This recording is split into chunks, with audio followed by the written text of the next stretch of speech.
Personas heridas, policías retenidos y vehículos incinerados son algunos de los hechos que han dejado hasta el momento el proceso de consulta ambiental en la parroquia Palo Quemado. Esto es en la provincia de Cotopaxi. Esta es la entrevista de Fausto Yepes. Hoy con... A esta hora nos conectamos con María Eulalia Silva, presidenta de la Cámara de Minería del Ecuador, para hablar sobre los fuertes incidentes en Palo Quemado en Cotopaxi. Ha habido reacción por parte también de las autoridades de la provincia que dice el sector minero. Le consultamos, María Eulalia. Gracias por estar con nosotros. Fausto Yepes le saluda. Bienvenido. Fausto, encantada de estar en su espacio. Muchas gracias por esta entrevista. Se han reportado estos incidentes en Palo Quemado y nos referimos a las parroquias en donde se pretendía hacer esta consulta minera, pero ha habido reacción por parte de los comuneros, también por parte de las autoridades, y un poco la pregunta que se viene es cómo lograr una consulta minera cuando hay este tipo de represión o se pretende una consulta a palos. No se pretende una consulta a palos, para nada, Fausto. Tampoco se pretende ningún tipo de represión. Hay que contar las cosas como son. Y se han dicho un montón de mentiras, y gracias por el espacio y la oportunidad para desmentir. Creo que es importante esas mentiras. La consulta ambiental es un deber que tiene el Estado ecuatoriano para poder otorgar una licencia ambiental a una actividad minera, a alguna actividad económica que así lo requiera, sea minera o de otro tipo. Entonces, el Estado ecuatoriano está ejerciendo su deber. Por otra parte, la comunidad tiene el derecho inalienable de ejercer esa consulta, de ser consultados sobre lo que va a acaecer con el proyecto minero. Sobre las actividades mineras en la zona, así es. Así es. Entonces, se trata de un sujeto que tiene un derecho, en este caso las comunidades, y de quien tiene el deber, en este caso el Estado. Y eso es lo que se ha hecho. No ha habido represión y no ha habido un rechazo por parte de los comuneros. ¿Qué es lo que sucede, Fausto? Resulta que estamos en época política, estamos en época electoral, y justamente la provincia de Cotopaxi, donde se encuentra el proyecto, es sede de uno de los movimientos políticos más beligerantes, es sede de los movimientos políticos que paralizaron el país hace 2 años. Nos referimos a Pachacutic. Nos referimos a la CONAIE, nos referimos al MIC, al movimiento. Y el brazo político que es Pachacutic. El brazo político, exactamente. Y pues su máximo exponente está en campaña y necesita hacer campaña política. Una figura que está disminuida políticamente, porque realmente yo creo que los ecuatorianos después de marzo del 2022 estuvimos hartos de la paralización, hartos de que se paralice el país solamente por la agenda política de un personaje y sus secuaces. Bueno, ese personaje resulta que ahora está disminuido políticamente. Muestra de ello es la representación que tiene en la Asamblea Nacional, que ha pasado de 20 y tantos curules a tener prácticamente 4 curules. María Eulalia, yo creo que es importante, y sí es importante, estábamos poniendo hace unos instantes las imágenes de lo ocurrido, hemos visto también las imágenes en redes sociales, y sí quisiera un poco una interpretación de esto, porque, a ver, hablemos de ¿qué otra palabra le ponemos sino a la represión, que es la intervención en este caso, independientemente de si estaba o no en ese momento, en esas circunstancias, justificada la intervención de la fuerza pública? Pero ahí vemos a mucha de la gente que fue parte de esta protesta, de este rechazo. Esa gente, Fausto, no son comuneros. No son la gente de Palo Quemado. No es la gente que es sujeto de la Pampa consulta tampoco. ambiental. Son gente alineada al Frente Nacional Antiminero, son gente alineada a ciertas organizaciones políticas que no pertenecen a la parroquia de Palo Quemado, tampoco del Cantón Sicchos, que vienen de fuera del Cantón Sicchos, de fuera de la parroquia de Palo Quemado, pero que están haciendo de esta oportunidad una oportunidad de proselitismo político. En algún momento el Frente Nacional Antiminero dijo una serie de mentiras. Una de esas es que había eso dijo hace algunos días, había la presencia de paramilitares, cuando la misma Policía Nacional y el Ministerio del Ambiente negaron absolutamente aquello. Hay gente que ha sido violentada, los personeros del mate, pero también la gente de Palo Quemado. Y más bien nosotros como Cámara de Minería del Ecuador, Fausto, por una parte rechazamos absolutamente los actos de violencia y por otra parte también agradecemos y reconocemos la presencia de la fuerza pública en Palo Quemado, que están justamente resguardando a las comunidades, aquellas comunidades que lo que quieren es ser consultados. ¿Cuántos habitantes o hacia cuántos habitantes está dirigida esta consulta ambiental en Palo Quemado y en La Pampa? En la parroquia de Palo Quemado existen más o menos unas 500 personas. Tal vez los números me fallen un poco, pero será más o menos aproximadamente unas 500 personas, un tanto igual en Las Pampas. La consulta ambiental, que es un deber que estableció la Corte Constitucional en una sentencia de noviembre. Y más que es un derecho de las comunidades, ¿no? Así es. Hasta finales de 2021, cualquier actividad económica que requería una licencia ambiental tenía que hacer como paso previo un proceso de participación ciudadana. A partir de una licencia del 2021, la Corte Constitucional establece que es necesario hacer una consulta ambiental. Esa consulta ambiental no la hace ni la compañía ni el concesionario, hace el Estado ecuatoriano a través de el ente correspondiente, que es el Ministerio de la ¿Están boicoteando esta consulta? Por supuesto, están boicoteando esta consulta. ¿Quién comandó esta protesta? ¿Quién comanda? ¿Quién está al frente del boicot? ¿Ustedes se refieren concretamente a Leonidas Issa? Sí, con nombre y apellido. Esos mismos grupos sociales, Fausto, que por una parte no quieren el desarrollo de la minería responsable, que están boicoteando este tipo de procesos, que le están quitando a la gente el derecho, o que están boicoteando el derecho de la gente a ser consultado. Pero mucho más que eso, Fausto, están boicoteando el derecho a la gente a progresar. Eso es un derecho inalienable también.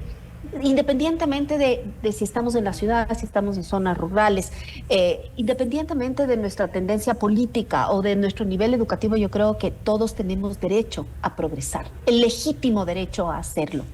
Y estas organizaciones políticas, pues realmente no tienen un plan para desarrollar a la zona, no tienen un plan para acabar con la migración, por ejemplo, o con la falta de empleo. Y se refiere también a que no tienen un plan a, por ejemplo, las autoridades locales. Hemos visto, y en un primer bloque de noticias presentamos la respuesta, la reacción de Lourdes Tibán, la prefecta, precisamente reclamando por lo ocurrido en Palo Quemado, y también denunciaba la presencia de encapuchados. Y un poco a la primera parte me quiero referir. ¿Reclaman ustedes también la falta de atención por parte de esas autoridades que hoy están de alguna forma respaldando o en contra de lo que ellos llaman la represión hoy día? Mire, Fausto, nosotros estamos en contra de que se pare este proceso. Este proceso tiene que darse. Este proceso, fíjese, el día de hoy, con la presencia de la fuerza pública, el proceso pudo continuar de una manera absolutamente pacífica, porque así es la gente de Las Pampas y así es la gente de Palo Quemado. Son las comunidades a las que hay que informar, son las comunidades de las cuales hay que recoger las preguntas, las inquietudes para ser solventadas. De eso se trata la consulta ambiental, tienen que ser sistematizadas y una vez sistematizadas, pues dar respuesta a aquello. Pero estos grupos que han venido de fuera simplemente quieren parar ese proceso. Y no solamente parar este proceso, sino instaurar una narrativa de que hay represión, de que hay paramilitares, de que se está vendiendo la provincia de Cotopaxi al extractivismo. cuando nada de eso es así. Lo que se busca es desarrollar una minería responsable que ya hay en el país y que ya está dando excelentes resultados. Yo me pregunto, pero hay cuestionamientos también, y yo quiero referirme un poco a eso también, más allá de los discursos políticos, evidentemente, en algunos casos incluso incendiarios por parte de los dirigentes de ciertas comunidades, incluso evidentemente Leonidas Issa, eso es innegable, pero más allá de eso también hay cuestionamientos a prácticas mineras en algunos sectores del país, donde se ha mostrado ya con cierta evidencia el tema de la contaminación, el tema de un manejo no tan responsable como al menos se dice. Entonces la minería legal le culpa a la minería ilegal, la minería ilegal dice que son disfrazados los mineros legales en este tipo de actividades. Entonces la comunidad también no sabe hacia dónde dirigir su mirada y su crítica. Mire, Fausto, creo que es súper peligroso empezar a meter en la misma bolsa a todo el mundo, porque no todos somos iguales. Quienes están representados en la Cámara de Minería del Ecuador son proyectos de exploración y de producción absolutamente responsables. En su gran mayoría son banderas canadienses, banderas australianas, banderas británicas, que no solamente se comprometen, evidentemente, al cumplimiento de la ley ecuatoriana, sino que son compañías privadas que cotizan en las bolsas internacionales y al hacerlo se comprometen al cumplimiento de estándares, so pena de que sus acciones bajen, so pena también de que se puedan cobrar ciertas garantías económicas. ¿Están también las banderas chinas? Se puedan perder las licencias ambientales. Por supuesto, nosotros estamos regidos no solamente por la normativa ecuatoriana, sino que cada uno de los proyectos de exploración o de producción tienen una hoja de ruta que se llama licencia ambiental. Esa licencia ambiental está dada para ese proyecto, para controlar y mitigar cualquier eventual impacto. Entonces, lo que nosotros buscamos es justamente licenciamiento ambiental para tener esa hoja de ruta y poder decir, esto es lo que vamos a hacer para controlar y mitigar cualquier eventual impacto. Mire, Fausto, el Ecuador ha tenido minería desde tiempos inmemoriales. Sin embargo, minería industrial en producción tiene desde hace apenas 4 años y apenas tenemos 2 minas industriales. Fíjese que nuestros vecinos, los peruanos, tienen más de 60 minas. No se diga los chilenos, tienen alrededor de 200. No se diga Canadá, país minero por excelencia. No se diga Australia, lo propio. Pero nosotros tenemos 2 minas industriales y con esas 2 minas industriales hemos conseguido cosas espectaculares. Por ejemplo, llegar a ser el 4º rubro de exportación. En ciertos momentos inclusive le estamos ganando al banano con 2 minas, insisto. Hemos podido, gracias a la minería, reducir la pobreza. Y esto se evidencia en que las 2 minas están hoy por hoy en Zamora Chinchipe, una provincia que hasta antes de la minería siempre ocupaba el último puesto en generación de riqueza. Hoy es una provincia de renta media y la 4ª generadora de impuestos, luego de Pichincha, Guayas y Azuay. Pero algo que nos encanta, que es aún mejor que la macroeconomía, hemos podido reducir la pobreza. 13 de cada 100 zamoranos han salido de la pobreza y hoy pertenecen a una clase media.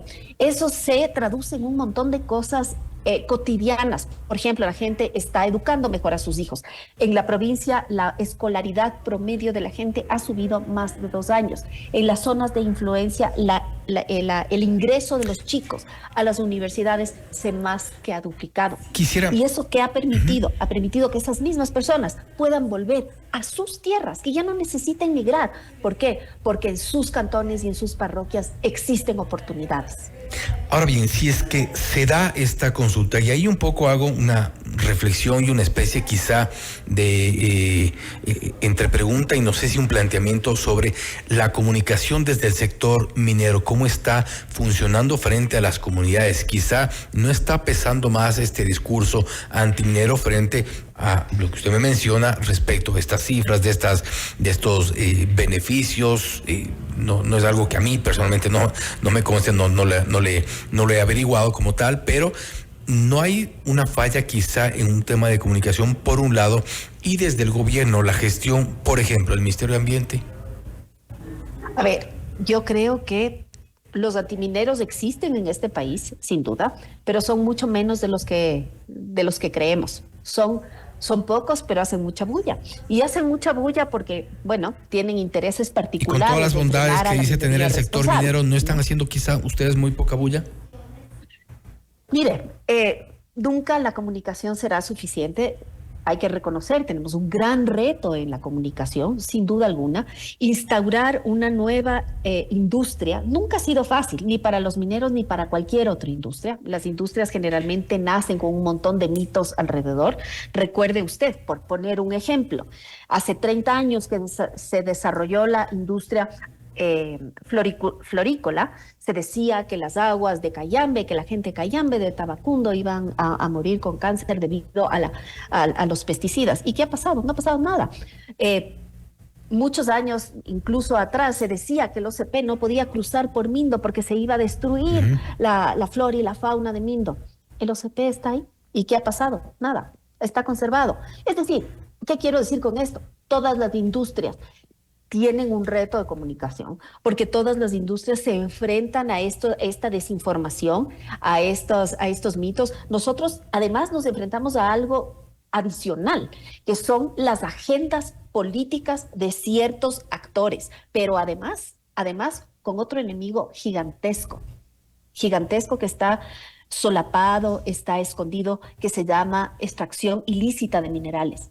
La minería ilegal en el país está asociada con el narcotráfico. Son esos actores que están inmiscuidos en el crimen organizado y que tienen varias líneas de negocio, entre esas la extracción ilícita de minerales, los que quieren frenar los proyectos responsables. Y es uno de los temas. Porque el momento que se frenan los proyectos responsables, esos recursos que ya están descubiertos en su suelo se quedan a merced.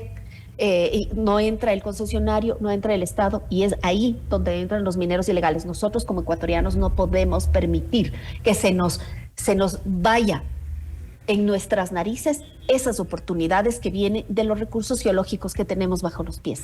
El tema de la minería ilegal sin duda es uno de los pendientes, una de las deudas que han tenido varios gobiernos. Hemos denunciado en este mismo espacio algunas de las actividades con imágenes que son desgarradoras de ver lo que ocurre en algunos sectores del país sin que haya una respuesta al menos o mínimamente efectiva por parte de las autoridades. Hay mucho por hablar, pero ahora se nos acabó el tiempo, María Eulalia. Nuevamente, gracias por haber estado con nosotros. Vamos a dar seguimiento sin duda a lo que ocurre tanto en Palo Quemado como también por parte de las autoridades, las respuestas que tanto necesitan los sectores y la comunidad sobre todo.